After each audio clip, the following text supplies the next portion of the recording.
Minha melhor amiga esqueceu o celular no meu carro. O que eu li destruiu 14 anos de casamento. Uma notificação simples. Uma mensagem que não era para mim. E de repente, tudo o que eu acreditava sobre minha vida desmoronou em segundos. Porque aquela mensagem não era de qualquer pessoa. Era dele, do meu marido. E o que estava escrito ali mudaria tudo para sempre. Meu nome é Helena. Tenho 38 anos. Sou advogada, mãe de 2 filhos. E até aquele dia eu tinha certeza absoluta de que conhecia as pessoas mais importantes da minha vida. Valentina era minha melhor amiga desde a faculdade. 20 anos de amizade. Ela era madrinha da minha filha. Estava presente em cada momento importante. Casamento, nascimento dos meus filhos, promoções, crises. Eu confiava nela mais do que em qualquer outra pessoa no mundo. E meu marido, Ricardo, era o homem que eu escolhi para construir uma vida. 14 anos juntos, 2 filhos lindos, uma casa em São Paulo que compramos com tanto esforço. Eu achava que tínhamos algo sólido, verdadeiro. Aquela tarde de quinta-feira começou como qualquer outra. Valentina tinha passado em casa para tomar café, como fazia pelo menos 2 vezes por semana. Ela era modelo, tinha uma carreira de sucesso, desfilava para marcas importantes. Seu rosto estava em campanhas de grife. Era linda, sempre foi. Cabelos loiros perfeitamente alisados, corpo esculpido por personal trainer e nutricionista, roupas caríssimas, vida de luxo nas redes sociais, mas para mim ela nunca foi apenas isso. Era minha irmã de coração, minha confidente, a pessoa que me escutava quando eu precisava desabafar sobre os desafios do casamento, sobre o cansaço de equilibrar carreira e maternidade, sobre tudo. Conversamos por quase 2 horas. Ela falou sobre um novo contrato internacional. Eu reclamei do cansaço do trabalho. Rimos de coisas bobas como sempre fazíamos. Quando ela saiu, eu a levei até o carro. Nos abraçamos, nos despedimos e ela foi embora. Eu voltei para casa, preparei o jantar, ajudei meus filhos com a lição, dei banho, coloquei para dormir. Ricardo chegou tarde do escritório, como sempre. Jantamos juntos, conversamos sobre o dia. Foi tudo absolutamente normal. Ele subiu para o quarto. Eu fiquei organizando a cozinha. Foi quando vi o celular dela.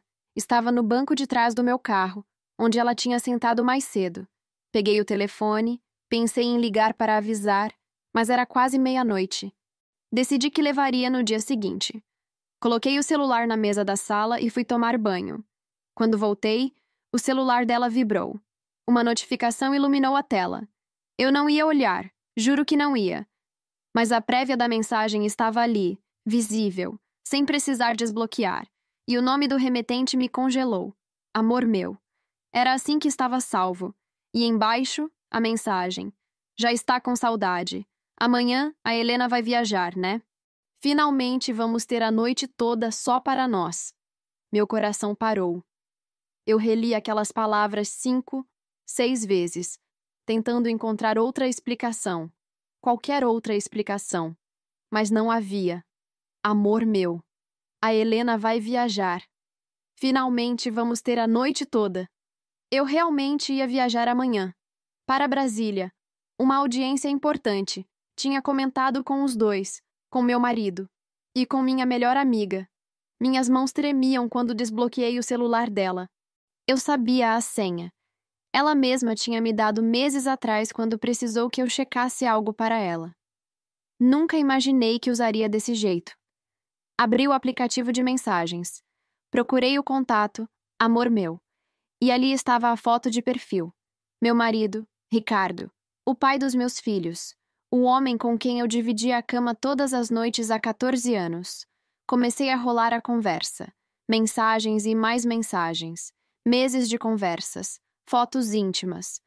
Planos detalhados de encontros, hotéis, horários, mentiras coordenadas. Conta para ela que vai para o Rio amanhã. Assim podemos jantar. Diz que tem um evento de trabalho. Eu finjo que estou em São Paulo. Foi perfeito ontem. Ela não desconfiou de nada.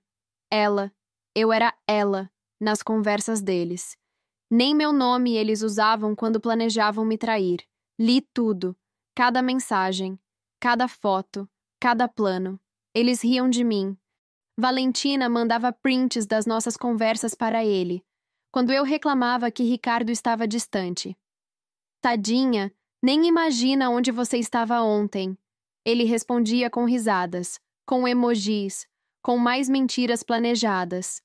Teve uma mensagem específica que me destruiu completamente. Eu tinha pedido para Valentina me ajudar, semanas atrás, porque achava que Ricardo estava estranho, talvez tendo um caso. Ela me abraçou. Disse que eu estava paranoica, que era só o estresse do trabalho dele. Me convenceu a não dizer nada, a não causar problemas no casamento. Você está imaginando coisas, amor. O Ricardo te ama, qualquer um vê isso. Naquela mesma noite, ela mandou para ele. A idiota da Helena acha que você está tendo um caso. Quase morri de rir. Convenci ela de que está tudo bem. Estamos seguros. Ele respondeu. Meu Deus, você é demais. Te amo, te amo. Ele disse te amo. Para ela. Enquanto eu, do outro lado da cidade, me sentia culpada por ter suspeitado. Me convencia de que estava sendo uma esposa ruim, paranoica, desconfiada. Sentei no chão da sala com o celular na mão. Não chorei. Não conseguia. Era como se meu corpo tivesse desligado, como se meu cérebro se recusasse a processar o que estava vendo. Olhei para a escada que levava ao quarto onde Ricardo dormia. Nosso quarto. Nossa cama. Onde ele dormia tranquilo enquanto eu descobria que minha vida inteira era uma mentira. E então uma raiva começou a crescer dentro de mim. Não era só dor. Era fúria pura. Porque não era só a traição. Era a humilhação de saber que minha melhor amiga, a madrinha da minha filha, a pessoa que eu amava como irmã, estava rindo de mim pelas costas. Era saber que todos os momentos em que ela me consolava, me aconselhava, me abraçava, eram performances. Mentiras calculadas. Se essa história já está te prendendo, inscreva-se no canal porque o que vem depois vai te deixar completamente sem palavras. Valentina era modelo, acostumada a ser o centro das atenções, a ter tudo o que queria. Mas o que ela não sabia é que eu era advogada especializada em divórcio. E eu sabia exatamente como fazer justiça. O que ela também não fazia ideia é que aquele celular nas minhas mãos tinha acabado de se transformar na arma mais poderosa da minha vida. Porque eu não ia apenas confrontá-los, eu ia destruir tudo o que eles haviam construído às minhas custas. Peguei meu próprio celular e comecei a fazer capturas de tela.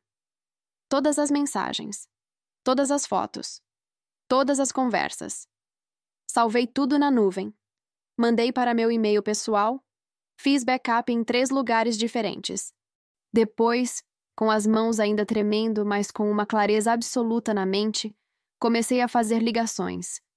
Não para amigos, não para família, para pessoas que realmente poderiam me ajudar no que eu estava prestes a fazer. Eram quase 2 da manhã quando terminei. O celular de Valentina estava exatamente onde ela tinha deixado, sem nenhum sinal de que eu havia mexido. Subi as escadas em silêncio. Entrei no quarto, olhei para Ricardo dormindo profundamente, roncando levemente como sempre fazia. Ele parecia tão tranquilo, tão inocente. Deitei do outro lado da cama, de costas para ele, e esperei o amanhecer. Porque amanhã, quando Valentina viesse buscar o celular, quando Ricardo acordasse e me desse o beijo de despedida fingindo preocupação com minha viagem, quando os dois achassem que tinham mais uma noite livre para seus encontros secretos, eles não faziam ideia do que estava prestes a cair sobre eles. Eu não ia gritar, não ia fazer escândalo, ia fazer algo muito pior. Ia usar cada ferramenta que eu tinha como advogada, cada contato, cada recurso legal. E quando terminasse, eles não iam apenas perder a mim, iam perder muito, muito mais. Quando o despertador tocou às 6 da manhã, eu já estava acordada há horas. Não tinha conseguido dormir. Cada vez que fechava os olhos, via as mensagens, as fotos, as risadas deles às minhas custas. Mas quando Ricardo se mexeu ao meu lado e abriu os olhos, eu forcei um sorriso. Bom dia, amor. Como sempre. Ele me beijou na testa. Perguntou se eu estava nervosa com a audiência em Brasília. Eu respondi que sim. Um pouco. Ele disse que eu ia arrasar, como sempre. Me abraçou. Disse que ia sentir minha falta. E eu, olhando para aqueles olhos que juraram me amar 14 anos atrás, apenas assenti. Vou sentir sua falta também. Menti. Levantei, tomei banho, vesti meu melhor terno. Me arrumei com mais cuidado do que o normal. Não porque ia viajar, mas porque precisava estar impecável para o que viria depois. Desci, preparei café para ele e para as crianças. Fiz tudo exatamente como fazia todos os dias. Normal, perfeito, sem nenhum sinal de que meu mundo tinha desmoronado poucas horas antes. Ricardo desceu já vestido para o trabalho. Gravata azul, a mesma que eu tinha dado de presente no aniversário dele. Sentou, tomou café, perguntou que horas meu voo saía. 10 horas. Respondi.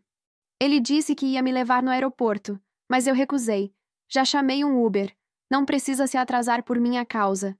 Ele insistiu um pouco, para manter as aparências, mas aceitou facilmente. Muito facilmente, porque ele tinha outros planos para aquele dia. Planos que incluíam minha melhor amiga e uma noite inteira livre. As crianças desceram.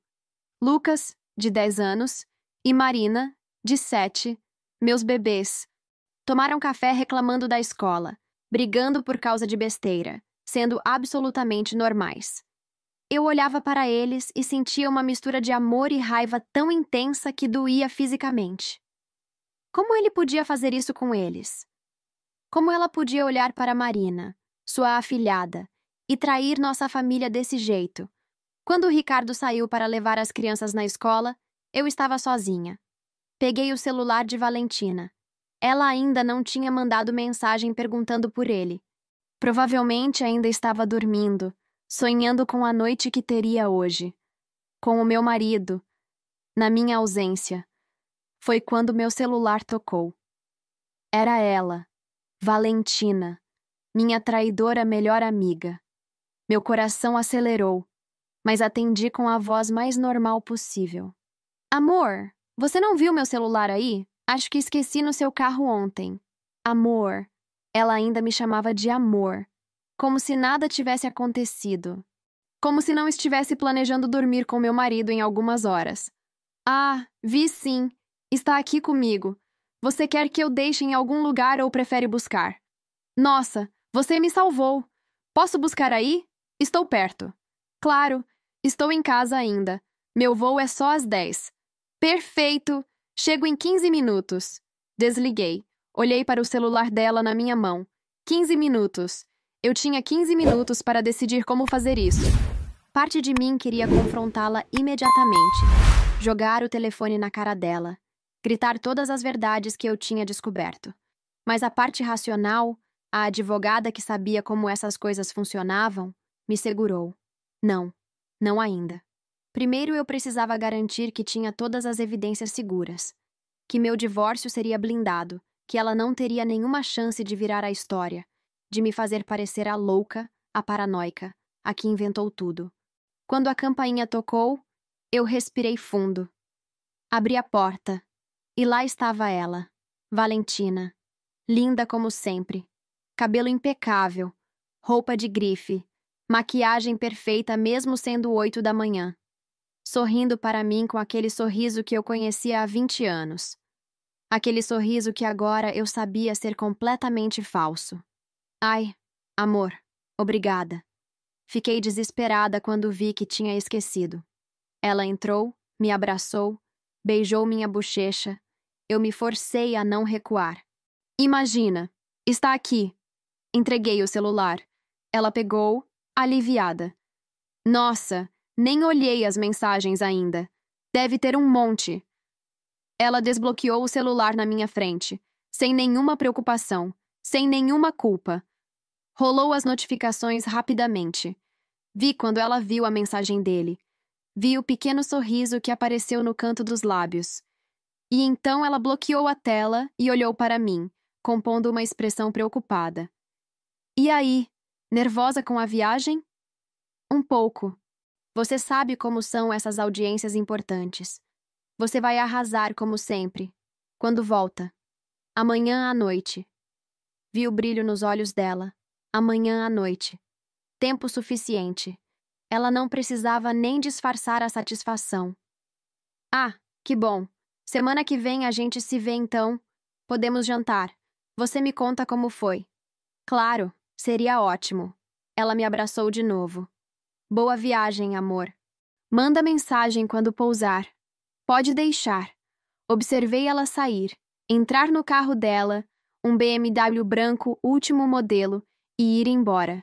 Fechei a porta e, finalmente, sozinha na minha casa vazia, eu desmoronei. Sentei no chão do hall de entrada e chorei. Chorei tudo o que tinha segurado desde a noite anterior. Chorei pela amizade que nunca existiu de verdade. Pelo casamento que era uma mentira. Pelos meus filhos que teriam que viver um divórcio.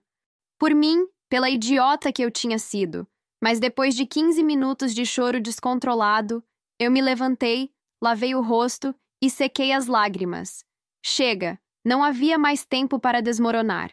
Tinha trabalho a fazer. Não fui para Brasília. Cancelei a viagem.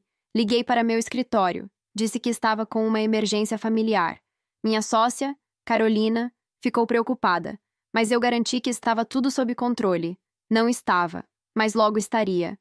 Passei o dia inteiro em casa, no meu escritório, trabalhando. Liguei para meu advogado pessoal, Marcelo, um dos melhores do país em casos de divórcio. Mandei todas as evidências para ele, todas as conversas, todas as fotos, datas, horários, hotéis. Ele silenciou por longos segundos quando terminou de ler. Helena, isso é... Meu Deus. Sinto muito. Eu não quero pena, Marcelo. Quero ação. O que eu posso fazer? Com essas evidências? Praticamente tudo. Adultério comprovado. Com detalhes de datas e locais. Você tem um caso blindado. Quero a guarda integral das crianças. Quero a casa. Quero ele fora da minha vida com o mínimo possível do que construímos juntos. Vai ter. Vou começar a preparar os documentos agora mesmo. Quando quer protocolar? Amanhã, quando eu voltar da viagem. Perfeito. Vou deixar tudo pronto. Desliguei e respirei fundo. A primeira parte estava em andamento, mas não era suficiente, porque não era só sobre o divórcio. Era sobre justiça. Era sobre fazer eles pagarem por cada mentira, cada humilhação, cada momento em que riram de mim. Valentina era modelo. Seu maior ativo era sua imagem. Sua carreira dependia de contratos, de marcas que a patrocinavam, de sua reputação pública. E eu sabia exatamente como atingir isso. Comecei a fazer mais ligações, para contatos estratégicos, para jornalistas especializados em celebridades que eu conhecia do meio jurídico, para assessores de imprensa, plantei sementes, não revelei tudo ainda, apenas deixei claro que em breve teria uma história explosiva envolvendo uma modelo famosa e um escândalo de traição. À tarde, liguei para Ricardo. Ele atendeu no segundo toque. Oi, amor, chegou bem? Cheguei sim. Hotel é bom. Já estou me preparando para amanhã. Que bom.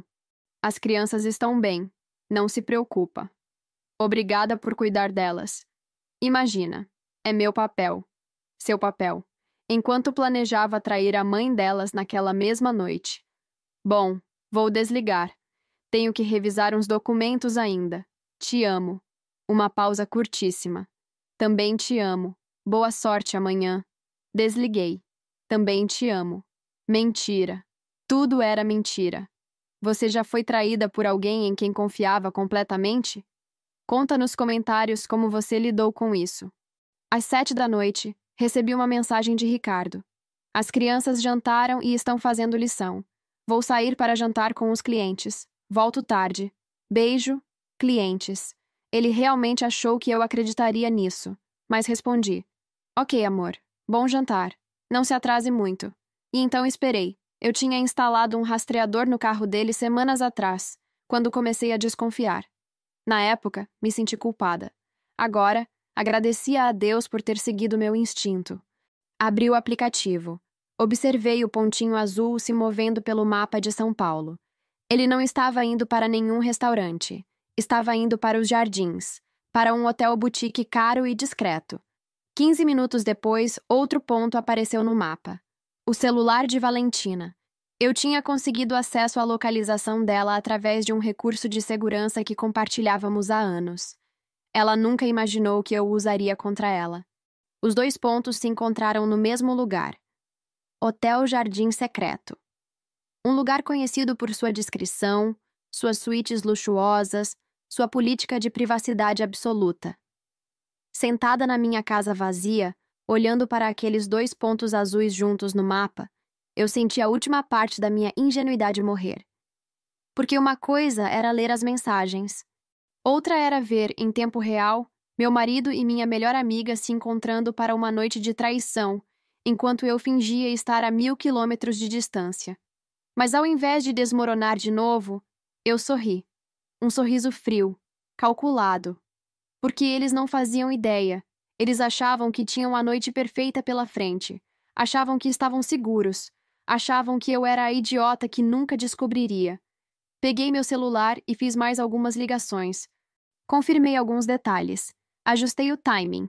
E então me preparei para dormir cedo, porque amanhã seria um dia muito, muito longo. E quando terminasse, Valentina e Ricardo não iam apenas perder a mim, iam perder tudo. Acordei às 5 da manhã. Não precisava de despertador. Meu corpo estava em alerta máximo, bombeando adrenalina pura. Hoje era o dia. O dia em que 14 anos de mentiras desmoronariam. O dia em que 20 anos de falsa amizade seriam expostos. O dia em que eu deixaria de ser a vítima e me tornaria a pessoa no controle. Tomei banho, me vesti com um terno preto impecável, maquiagem perfeita, cabelo preso em um coque elegante e severo, salto alto. Eu parecia exatamente o que era, uma advogada de sucesso prestes a destruir alguém em tribunal. Só que desta vez, os destruídos seriam as duas pessoas que eu mais amava no mundo. Liguei para minha irmã, Cláudia, às 6 da manhã. Ela atendeu sonolenta, mas ficou imediatamente alerta quando expliquei a situação. Ela sempre tinha desconfiado de Valentina. Dizia que tinha algo de falso nela, mas eu nunca escutei. Agora ela estava furiosa. Aquela víbora. Eu sempre soube. Sempre. Cláudia, preciso que você busque as crianças na escola hoje e fique com elas até eu resolver tudo. Não quero que vejam nada do que vai acontecer. Claro, pode deixar. E Helena? Vai acabar com os dois. Pode ter certeza. Às 7h30, Ricardo chegou em casa. Eu estava na cozinha, tomando café, absolutamente calma. Ele entrou com aquela cara de cansaço fingido, a camisa um pouco amassada, o cabelo levemente bagunçado. Provavelmente tinha tomado banho no hotel, mas deixou propositalmente alguns sinais de cansaço do trabalho para parecer convincente. Bom dia. Que reunião longa ontem, né? Eu disse, olhando para ele por cima da xícara. Ah, foi horrível. Clientes chatos, discussões infinitas. Cheguei em casa quase 2 da manhã. Nem vi que horas eram. 2 da manhã. Mentira. Ele tinha saído do hotel às 11h30, segundo o rastreador. Provavelmente foi para casa, né? Tomou banho, esperou um tempo para a história fazer sentido. Coitado. Deve estar exausto. Estou. Mas e você? Como foi a audiência? Foi ótima. Ganhamos o caso. Sabia. Parabéns, amor. Ele se aproximou para me beijar. Eu virei o rosto, fazendo parecer acidental, e o beijo pegou minha bochecha. Obrigada. Preciso levar as crianças na escola. Depois tenho algumas coisas para resolver no escritório. Tudo bem. Eu vou tomar banho e ir trabalhar. Levei Lucas e Marina para a escola. Abracei os dois mais forte do que o normal. Eles reclamaram, dizendo que eu estava esmagando eles. Eu ri, beijei suas testas e os vi entrar. Meus bebês, meus amores. Pelo menos isso era real. Pelo menos eles eram meus de verdade. Liguei para a Cláudia confirmando que ela buscaria eles mais tarde. E então dirigi até meu escritório. Marcelo já estava lá, com toda a documentação pronta. processo de divórcio, pedido de guarda, inventário detalhado dos bens. Tudo fundamentado nas evidências que eu tinha coletado. Está tudo aqui. Vamos protocolar em 1 hora. Ele vai ser notificado hoje mesmo. Perfeito. E a outra parte do plano? Também está pronta. 3 veículos de imprensa grandes já têm a história. Vão publicar simultaneamente às 2 da tarde. Fotos, conversas, tudo. A carreira dela acaba hoje. Eu deveria sentir remorso. Deveria sentir que estava indo longe demais, mas não sentia. Sentia apenas uma satisfação fria e calculada, porque não era apenas vingança. Era justiça. Era fazer com que as consequências das ações deles finalmente alcançassem eles. Às 10 da manhã, protocolamos o divórcio. Às 11, Ricardo foi notificado no escritório dele. Recebi uma ligação de Marcelo confirmando que tinha sido entregue pessoalmente. O oficial de justiça disse que Ricardo tinha ficado pálido. Suas mãos tremiam quando pegou os documentos.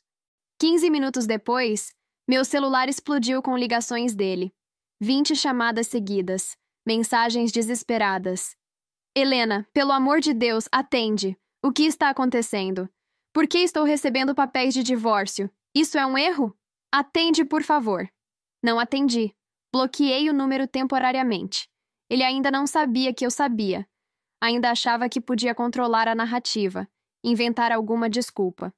Mas logo, muito logo, não haveria mais mentiras possíveis. 12:00. Recebi uma mensagem de um número desconhecido. Era ele, usando o telefone do escritório. Helena, não sei o que aconteceu, mas vamos conversar com calma. Seja o que for, a gente resolve. Por favor, pelos nossos filhos. Pelos nossos filhos. Ele teve a coragem de mencionar nossos filhos. As mesmas crianças que ele traiu toda vez que se encontrou com aquela mulher. Respondi pela primeira vez. Não há nada para conversar. Meu advogado entrará em contato com os próximos passos. Não tente me ligar novamente. A resposta veio imediata. Por que está fazendo isso? O que eu fiz? Helena, por favor, me dá uma chance de explicar. O que ele fez? Como se não soubesse. Como se não tivesse passado meses mentindo, traindo, rindo de mim com ela. Minha raiva cresceu ainda mais. 1 da tarde. Recebi confirmação de que tudo estava pronto para a publicação. As matérias sairiam em 1 hora. O título já estava definido. Modelo famosa envolvida em escândalo de traição com um homem casado. Veja as provas. Às 2 horas em ponto, as matérias foram ao ar. Simultaneamente em 3 grandes portais de notícias sobre celebridades. Com fotos, com prints de conversas, com tudo.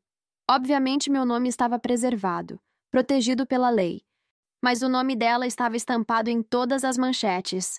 Valentina Costa, modelo, influencer, traidora. Em 15 minutos, a internet explodiu. As matérias viralizaram. Comentários aos milhares. Compartilhamentos infinitos. O Instagram dela foi invadido por mensagens de ódio. Marcas começaram a se distanciar publicamente. Sua agência emitiu um comunicado dizendo que estava avaliando a situação. Meu celular tocou. Era ela, Valentina. Atendi. Helena. O que você fez? O que você fez comigo? Ela estava chorando, gritando, desesperada. Eu podia ouvir pânico puro na voz dela. E senti nada. Absolutamente nada. Eu não fiz nada além de expor a verdade. Que verdade? Você destruiu minha carreira, minha vida. Por quê? Você realmente quer saber por quê, Valentina? Porque você passou meses transando com meu marido. Porque você ria de mim enquanto eu chorava no seu ombro sobre meu casamento. Porque você é a pior pessoa que eu já conheci na minha vida. Silêncio. Um silêncio pesado, carregado. E então ela mudou completamente o tom. Ficou suave, quase chorosa. Helena, foi um erro. Foi fraqueza. Eu sinto muito. Você não tem ideia do quanto eu sinto. Não. Você não sente. Você sente que foi pega. Que agora tem consequências. Mas não sente por mim. Nunca sentiu. Por favor, você pode desmentir isso? Pode dizer que era mentira? Eu perdi 3 contratos nas últimas 2 horas. Minha agência está pensando em me demitir. Helena, pelo nosso amor, pela nossa amizade. Amor? Amizade? Eu ri. Uma risada amarga, dolorida. Você não sabe o significado dessas palavras. Não temos amor, não temos amizade, não temos nada. E você vai ter que viver com as consequências das suas escolhas, exatamente como eu estou tendo que viver com as minhas. Eu vou te processar. Vou dizer que você inventou tudo, que você é uma louca obcecada. Tente, por favor, tente, porque aí eu vou expor tudo em tribunal público. Cada mensagem, cada foto, cada hotel, cada mentira. E aí não vai ser só sua carreira que acaba. Vai ser qualquer chance de você reconstruir alguma coisa. Ela desligou. Ou o telefone caiu. Não sei. Não me importava. Se essa injustiça te revolta tanto quanto a mim, se inscreve para apoiar essas histórias e ver como isso terminou. 2:30 da tarde. Ricardo apareceu no meu escritório. Entrou sem permissão, passou pela recepcionista, invadiu minha sala. Estava transtornado. Olhos vermelhos. Mãos tremendo. Helena, precisa parar com isso. Precisa. Saia do meu escritório. Não, não até você me ouvir. Eu cometi um erro, está bem? Eu sei. Mas isso que você está fazendo, está destruindo tudo. Eu estou destruindo? Eu? Levantei da cadeira, enfrentando ele pela primeira vez com toda a raiva que sentia. Você passou 8 meses transando com minha melhor amiga, 8 meses mentindo, planejando encontros, rindo de mim, e você tem a coragem de entrar aqui e dizer que eu estou destruindo algo? Eu sei que estraguei tudo. Eu sei. Mas nosso casamento, nossas crianças. Você vai mesmo jogar 14 anos fora? Eu não joguei nada fora, Ricardo. Você jogou. Toda vez que escolheu ela. Toda vez que mentiu. Toda vez que dormiu na minha cama depois de estar com ela. Foi só sexo. Não significou nada.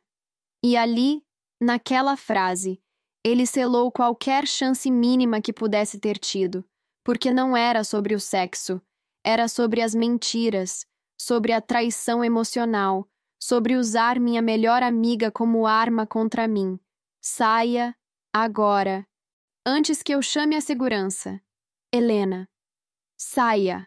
Ele saiu, derrotado, destruído, e pela primeira vez desde que descobri tudo, eu senti uma pequena satisfação. Não felicidade, nunca mais seria feliz com isso, mas satisfação de que finalmente, eles estavam pagando. Às 5 da tarde, recebi uma ligação do advogado de Valentina. Ameaças vazias. Possível processo por difamação. Eu ri e desliguei. Difamação requer falsidade. E tudo o que eu expus era verdade comprovada. Às 6, busquei minhas crianças na casa da minha irmã. Eles perguntaram por que não tinham ido para casa, por que a titia Cláudia que tinha buscado eles. Eu disse que estava resolvendo umas coisas importantes do trabalho, que logo tudo voltaria ao normal. Menti, porque nada nunca mais seria normal. Quando chegamos em casa, Ricardo não estava lá. Tinha levado algumas roupas e ido embora. Não para sempre ainda. Legalmente ele ainda morava ali, mas pelo menos naquela noite ele teve a decência de nos dar espaço. Coloquei as crianças para dormir. Eles perguntaram onde estava o pai. Disse que ele tinha que viajar a trabalho. Mais uma mentira. Mais uma coisa que eu teria que explicar em breve. Mas não hoje. Hoje já tinha sido pesado demais. Quando a casa finalmente silenciou, quando estava sozinha no meu quarto, nosso quarto, eu me permiti desmoronar pela segunda vez. Chorei no travesseiro dele, que ainda cheirava ao perfume que eu tinha dado de presente no Natal. Chorei pela vida que eu achava que tinha, pelo futuro que tinha planejado, pelos sonhos que morreram. Mas dessa vez, no meio das lágrimas, também havia algo mais. Uma força estranha. Porque pela primeira vez em 14 anos, eu não estava vivendo uma mentira. Estava vivendo a verdade nua e brutal, e de alguma forma tortuosa, isso era libertador. Peguei meu celular. As notícias sobre Valentina continuavam explodindo. Ela tinha desativado todas as redes sociais. Sua agência tinha emitido um novo comunicado rescindindo o contrato. 3 marcas grandes tinham anunciado publicamente que não trabalhariam mais com ela. Sua carreira tinha acabado. Em menos de 6 horas. E Ricardo? Ricardo tinha perdido sua esposa, sua família, a estabilidade que tinha, e logo perderia metade de tudo o que possuíamos. Deveria me sentir culpada, deveria me sentir mal, mas olhei para a foto de casamento na nossa cômoda, para aquele casal sorridente e ingênuo de 14 anos atrás, e percebi que aquelas pessoas não existiam mais. O que existia agora era uma Helena diferente, mais forte, mais dura, mais consciente de que confiança é algo que se conquista, não que se dá gratuitamente. E amanhã, quando acordasse, eu continuaria a luta. Continuaria garantindo que meus filhos ficassem comigo, que a casa fosse minha, que minha nova vida começasse sobre bases sólidas. Porque se tinha algo que eu tinha aprendido naquelas últimas 48 horas, era que eu era muito mais forte do que imaginava. E que quando tudo desmorona, a única opção é reconstruir. Do zero, melhor, diferente, sem mentiras, sem traições, sem falsas amigas que sorriem na sua cara enquanto te apunhalam pelas costas. Os dias seguintes foram uma névoa de documentos legais, reuniões com advogados e a tarefa impossível de manter alguma normalidade para Lucas e Marina, enquanto meu mundo desmoronava em câmera lenta. Ricardo tentou voltar para casa 3 vezes. 3 vezes eu fechei a porta na cara dele. Na terceira, ele gritou na frente dos vizinhos que eu estava sendo irracional, que ele merecia uma chance. Irracional, como se racionalidade tivesse alguma coisa a ver com traição. Uma semana depois da explosão, Marcelo me ligou com novidades. Helena, você precisa ver isso. Acabei de receber uma proposta do advogado do Ricardo. Que tipo de proposta? Ele quer acordo. Está disposto a abrir mão da casa, aceitar a guarda compartilhada com você tendo a custódia principal e pagar pensão sem contestação. Desde que você assine uma cláusula de confidencialidade e não exponha mais nada publicamente. Eu ri. Um som seco, sem humor. Ele acha que pode negociar depois de tudo? Diz para o advogado dele que pode esquecer. Vamos para tribunal. Quero que tudo seja documentado, público, oficial, sem acordos nos bastidores. Tem certeza? Um acordo seria mais rápido, menos desgastante para as crianças. Tenho. Ele quer me silenciar porque tem medo. Medo do que mais pode sair. E sabe de uma coisa? Deveria ter medo mesmo. Porque tinha mais, muito mais. Enquanto eu revirava nossa vida financeira para o inventário, descobri coisas que não estavam nas mensagens. Ricardo tinha gastado quase 80 mil reais em presentes, hotéis e viagens nos últimos 8 meses. Dinheiro da nossa conta conjunta. Dinheiro que deveria estar indo para a faculdade dos nossos filhos, para reformar a casa, para a nossa vida em família. Ele gastou com ela, com jantares caros, com joias que eu nunca recebi, com fins de semana em resorts, enquanto me dizia que estava em viagens de trabalho. Quando mostrei essas evidências para Marcelo, até ele, que já tinha visto de tudo em 30 anos de advocacia, ficou chocado. Isso é... Helena, com isso você pode acusá-lo de dissipação de bens matrimoniais. Ele vai ter que devolver cada centavo. Com juros.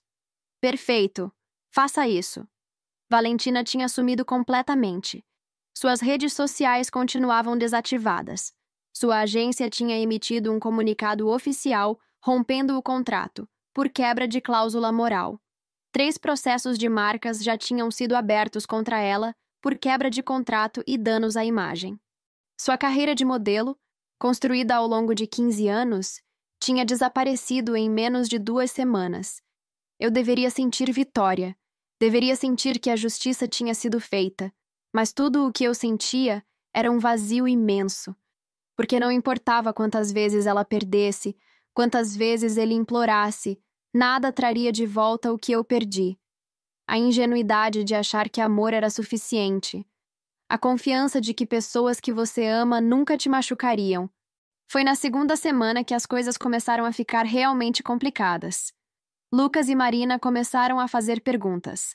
Perguntas que eu não sabia como responder sem destruir a imagem que eles tinham do pai. Mãe, por que o pai não mora mais aqui? Marina perguntou uma noite, na hora de dormir. Porque às vezes adultos precisam de um tempo separados, meu amor. Mas vocês estão brigados? Como eu explicava para uma criança de 7 anos que o pai dela tinha traído a família? Como eu contava sem plantar raiva e mágoa no coração dela? Estamos passando por um momento difícil, mas nós dois amamos vocês muito. Isso nunca vai mudar. A tia Val sumiu também. Ela não responde minhas mensagens. Meu estômago apertou. Marina adorava a Valentina. Chamava ela de tia, mandava desenhos, contava segredos de criança. E Valentina simplesmente desapareceu da vida dela sem explicação. A tia Val está passando por uns problemas dela, mas não tem nada a ver com você, tá bom? Você não fez nada errado. Eu sei, mas sinto saudade dela. Sinto saudade dela. Minha filha sentia saudade da mulher que destruiu nossa família. E o pior é que eu não podia culpar Marina por isso. Ela não sabia. Ela era apenas uma criança que perdeu alguém importante sem entender por quê. Naquela noite, depois de colocar as crianças para dormir, eu quebrei de novo. Porque não era só sobre mim. Nunca foi. Era sobre duas crianças inocentes que teriam que carregar as cicatrizes das escolhas egoístas de dois adultos. Na terceira semana, recebi uma mensagem de um número desconhecido. Era longo, desesperado. Helena, sou eu, Valentina. Por favor, leia até o final antes de deletar. Eu sei que você me odeia. Sei que tem todo o direito. Não estou pedindo perdão porque não mereço. Mas preciso que você saiba que eu perdi tudo. Tudo. Minha carreira acabou. Minha família não fala mais comigo. Minha mãe me deserdou. Estou quebrada, sem contratos, sem dinheiro, sem nada. E sabe o que é pior? Ricardo sumiu. Quando tudo desmoronou, quando eu precisei de apoio, ele bloqueou meu número. Disse para o advogado dele que eu o seduzi, que aproveitei da fraqueza dele, que fui eu que iniciei tudo. Ele está jogando toda a culpa em mim para parecer melhor no divórcio. E eu estou sozinha pagando por uma escolha que foi dos dois. Não estou mandando isso para você me perdoar. Sei que isso nunca vai acontecer. Estou mandando porque você merece saber que ele não é vítima. Ele está manipulando tudo para sair como o coitadinho que foi seduzido pela modelo malvada. E eu? Eu tenho que viver sabendo que destruí a única amizade verdadeira que eu tinha por um homem que me usou e me jogou fora na primeira dificuldade. Você tinha razão sobre tudo. E eu era tola demais para ver. Eu li aquela mensagem 5 vezes. E cada vez sentia uma emoção diferente. Raiva, satisfação, pena, mais raiva e, finalmente, tristeza. Porque era verdade. Ricardo estava jogando toda a culpa nela. Nas audiências preliminares, seu advogado já tinha começado a pintar o quadro. Homem de família, trabalhador, que teve um momento de fraqueza quando foi seduzido por uma modelo manipuladora e experiente. Claro, porque ela era a modelo linda, e ele era apenas o pobre advogado casado que não conseguiu resistir. Como se ele não tivesse feito escolhas ativas, como se não tivesse planejado cada encontro, como se não tivesse mentido ativamente por 8 meses. Não respondi à mensagem de Valentina, mas também não a deletei. Guardei. Porque de alguma forma tortuosa, ela tinha razão em uma coisa. Eles dois eram culpados. Mas apenas ela estava pagando o preço completo. Foi quando eu percebi algo perturbador. Eu tinha conseguido minha vingança. Valentina estava destruída. Ricardo estava perdendo tudo no divórcio. A justiça tinha sido feita, pelo menos no papel. Mas eu não me sentia melhor. Não me sentia vitoriosa. Me sentia vazia, esgotada. Como se tivesse gastado toda a minha energia destruindo eles. e agora não sobrasse nada para mim mesma. Na quarta semana, tive minha primeira sessão com a terapeuta. Paula era uma mulher nos seus 50 anos, cabelos grisalhos, olhos gentis mas penetrantes. Ela me deixou falar por 40 minutos sem interromper. Quando terminei, ela ficou em silêncio por um momento. Helena, posso fazer uma pergunta difícil? Pode. Destruir eles te fez sentir melhor? A pergunta me pegou de surpresa, porque a resposta honesta era: não, não fez. Eu achei que faria. Achei que quando eles perdessem tudo, quando pagassem pelo que fizeram, eu me sentiria, não sei, vingada, justificada. Mas eu só me sinto cansada. Vingança raramente traz paz, Helena. Traz satisfação momentânea, mas não cura a ferida. A pergunta real é: o que você quer agora? Além de punição, além de justiça. O que você quer para a sua vida? Eu não sabia. Pela primeira vez em um mês, eu realmente não sabia. Tinha gastado tanta energia destruindo minha vida antiga que não tinha pensado em construir uma nova. Eu quero paz. Quero acordar sem sentir esse peso no peito. Quero que meus filhos sejam felizes. Quero voltar a confiar em alguém algum dia. Esses são objetivos lindos, mas exigem algo difícil. Exigem que você deixe ir. Não perdoar, necessariamente, mas deixar ir a raiva que está te consumindo. Deixar ir, como se fosse simples assim, como se eu pudesse simplesmente escolher não sentir. Mas no caminho de volta para casa, dirigi em silêncio pensando nas palavras dela. E percebi que ela tinha razão. Eu tinha me tornado obcecada pela destruição deles. Tinha feito disso minha missão. E no processo, tinha perdido a mim mesma. Aquela noite, olhei para os documentos do divórcio espalhados na mesa da sala. Olhei para as notícias sobre Valentina, salvas no meu celular. Olhei para tudo que eu tinha construído como evidência, como armas, como ferramentas de destruição. E então fiz algo que nunca imaginei que faria. Liguei para Marcelo. Marcelo, aceita a proposta de acordo. O quê? Mas você disse. Eu sei o que eu disse, mas mudei de ideia. Aceita o acordo, com as condições dele. Ele fica com a casa, paga a pensão, guarda compartilhada, mas eu quero isso finalizado o mais rápido possível. Helena, você tem certeza? Você pode conseguir muito mais se formos para tribunal. Eu sei, mas não é sobre conseguir mais. É sobre terminar isso e seguir em frente. Estou cansada de guerra. Só quero paz. Houve um silêncio do outro lado. Ok, se é isso que você quer, vou fazer acontecer. Desliguei e olhei para a foto de casamento de novo. Aquele casal jovem e feliz. Eu não era mais aquela Helena. Nunca seria. Mas talvez, apenas talvez, pudesse ser uma Helena diferente. Uma que aprendeu. Uma que sobreviveu. Uma que escolheu paz ao invés de vingança. Não era perdão. Ainda não. Talvez nunca fosse. Mas era soltura. E naquele momento, era o melhor que eu conseguia fazer. 3 meses depois da explosão, o divórcio foi oficialmente concluído. Eu fiquei com a casa.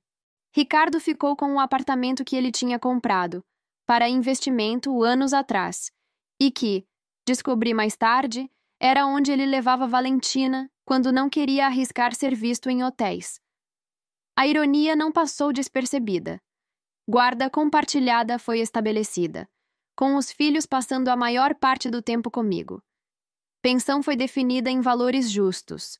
Tudo muito civilizado, muito correto, muito vazio.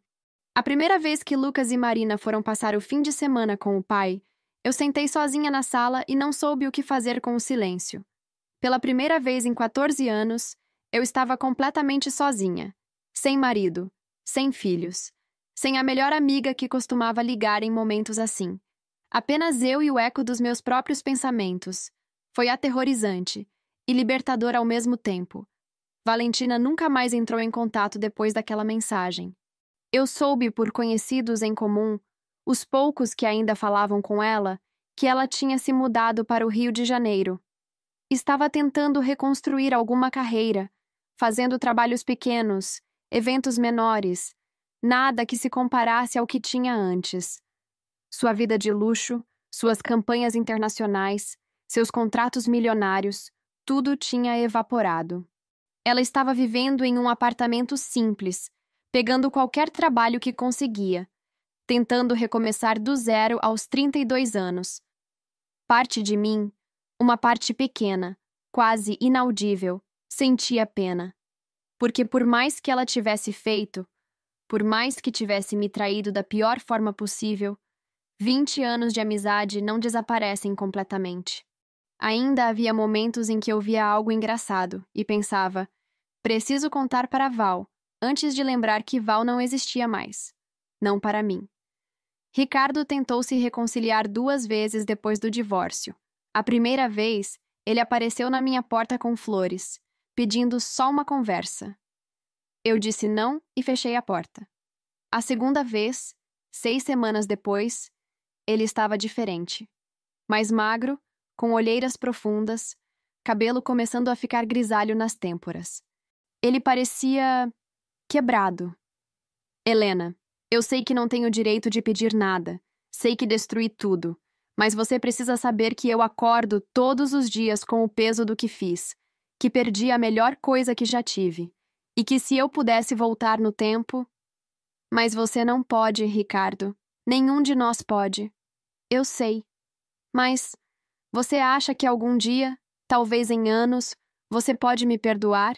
Eu olhei para ele. Para o homem que eu amei por 14 anos. O pai dos meus filhos. O homem que me prometeu fidelidade e quebrou essa promessa repetidamente, conscientemente, cruelmente. Perdão não é algo que eu posso prometer, mas posso prometer que vou tentar não te odiar. Por mim, não por você. E pelos nossos filhos. Eles merecem pais que consigam estar na mesma sala sem tensão. Ele assentiu, lágrimas escorrendo pelo rosto. É mais do que eu mereço. Sim, é. Ele foi embora. E eu fechei a porta não com raiva, mas com uma tristeza profunda e definitiva, porque aquele era o encerramento real, não os papéis do divórcio, não as notícias ou a exposição, mas aquele momento onde eu olhei para ele e não senti amor, não senti ódio, mas apenas indiferença. Na terapia, Paula disse que isso era progresso. Indiferença é o oposto real de amor. Não ódio. Quando você consegue olhar para alguém que te machucou profundamente e não sentir nada intenso, é sinal de que você está se curando. Curar parecia uma palavra grande demais para o que eu estava sentindo. Mas sobrevivendo. Isso eu estava fazendo. Um dia de cada vez. Foi num sábado, 4 meses depois de tudo, que algo inesperado aconteceu. Eu estava no supermercado, fazendo compras normais, vivendo minha vida normal, quando ouvi uma voz familiar atrás de mim. Helena. Me virei, e lá estava ela, Valentina. Mas não a Valentina que eu conhecia. Esta tinha cabelo mais curto, sem as mechas loiras perfeitas, sem maquiagem profissional, roupas simples, jeans e camiseta, nada de grife. Ela parecia comum, normal, humana.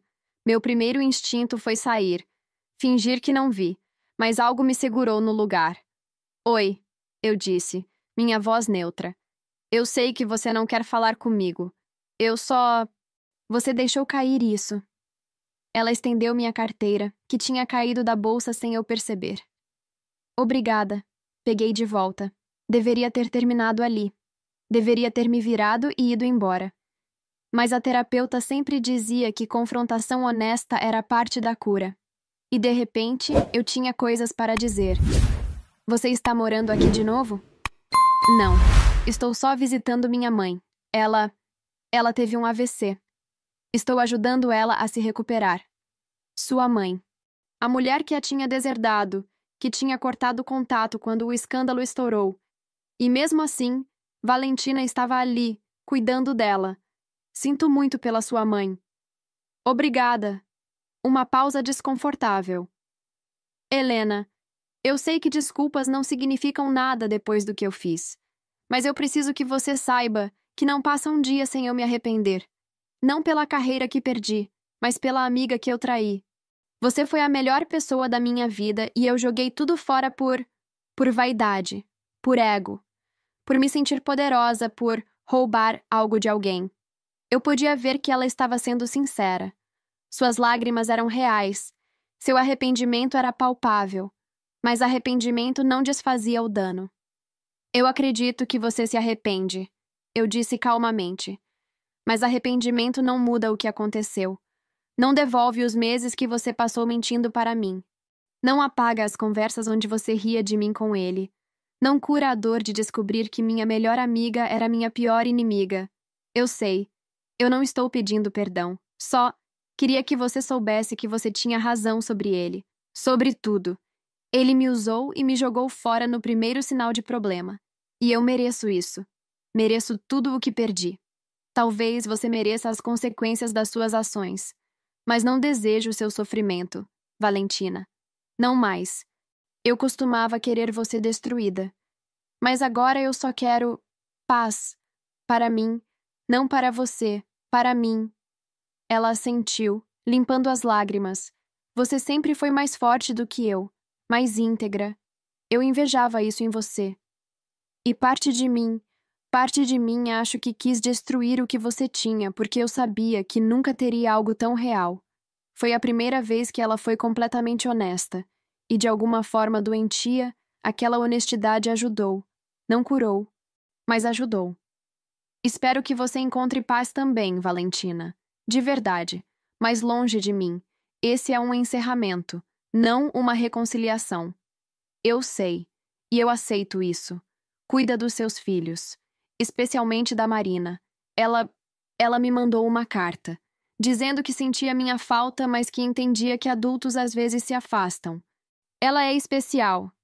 Meu coração apertou pensando na minha filha escrevendo uma carta para alguém que a tinha magoado sem ela entender por quê. Ela é, e eu vou proteger ela. Dos erros dos adultos, das mentiras, de tudo. Sei que vai. Você sempre foi uma mãe incrível. Uma última pausa. Adeus, Helena. Adeus, Valentina. Ela se virou e saiu do supermercado. Eu fiquei ali, segurando minha carteira, processando o que tinha acabado de acontecer. E percebi que eu tinha acabado de fechar um círculo. Não com perdão, não com reconciliação, mas com um encerramento honesto. Naquela noite, sentada na varanda com uma taça de vinho depois de colocar as crianças para dormir, eu olhei para as estrelas e pensei em tudo o que tinha acontecido nos últimos meses. A descoberta, a traição, a destruição, a vingança, a dor, a cura lenta e imperfeita. Eu não era mais a Helena que confiava cegamente, que acreditava que amor era suficiente, que via a amizade como algo sagrado e inquebrantável. Essa Helena tinha morrido naquela noite, quando li as mensagens no celular esquecido. Mas a nova Helena, esta que estava sentada ali, sozinha, mas não solitária, ferida, mas não quebrada, esta Helena era mais forte, mais sábia, mais cuidadosa com quem deixava entrar na sua vida, mais protetora dos seus filhos, mais consciente de que nem todo mundo que sorri para você deseja seu bem. Ela era mais cínica? Talvez, mas também era mais real, mais honesta consigo mesma, mais disposta a escolher paz ao invés de vingança perfeita. Meu celular tocou. Era uma mensagem da minha irmã, Cláudia. Ainda estamos de pé para jantar amanhã? As crianças estão morrendo de saudade das primas. Sorri. Sim, ainda tinha minha família, ainda tinha meus filhos. Ainda tinha pessoas que me amavam de verdade, sem segundas intenções, sem máscaras. E isso, percebi, era mais do que suficiente para recomeçar. Respondi: claro, às 7 eu levo sobremesa, porque a vida continua, mesmo depois da traição, mesmo depois da dor, mesmo depois de descobrir que as pessoas que você mais confiava eram capazes das piores crueldades. A vida continua. E você pode escolher se afundar na amargura ou escolher reconstruir algo novo, algo diferente, algo seu. Eu escolhi reconstruir, não esquecendo o que aconteceu, não fingindo que não doeu, mas usando aquela dor como fundação para algo mais forte, mais autêntico, mais verdadeiro. Se minha história te mostrou que podemos sobreviver às piores traições e ainda encontrar força para recomeçar, compartilha e se inscreve para ouvir mais histórias como a minha. Porque se tem algo que aprendi, é que somos infinitamente mais fortes do que imaginamos. E que, às vezes, perder tudo é o primeiro passo para descobrir quem realmente somos. 6 meses depois do dia em que encontrei aquele celular esquecido, eu estava finalmente começando a me sentir eu mesma de novo. Uma versão diferente, mais cautelosa, mais realista. Mas eu mesma. E isso, depois de tudo, era a maior vitória possível. Porque não era sobre destruir eles. Nunca foi. Era sobre não deixar que eles me destruíssem. E nisso, finalmente, eu tinha conseguido. A cicatriz ainda estava lá. Sempre estaria. Mas não sangrava mais. E com o tempo, cuidado e muito trabalho interno, talvez um dia eu pudesse olhar para trás e ver não apenas a dor, mas também a força que encontrei quando tudo desmoronou. Por enquanto, era suficiente acordar todos os dias, cuidar dos meus filhos, trabalhar no meu escritório e viver uma vida honesta e verdadeira, sem mentiras, sem máscaras. Sem pessoas que fingiam me amar enquanto me apunhalavam pelas costas. E em algum lugar do Rio de Janeiro, Valentina estava reconstruindo sua vida também. Não a vida glamurosa de antes, mas algo real. E Ricardo estava sozinho no seu apartamento, enfrentando as consequências das suas escolhas. Quanto a mim, eu estava em casa, com meus filhos dormindo no andar de cima, planejando o jantar de amanhã com minha família, vivendo minha vida simples e honesta. E pela primeira vez em muito tempo, isso era mais do que suficiente. Era tudo.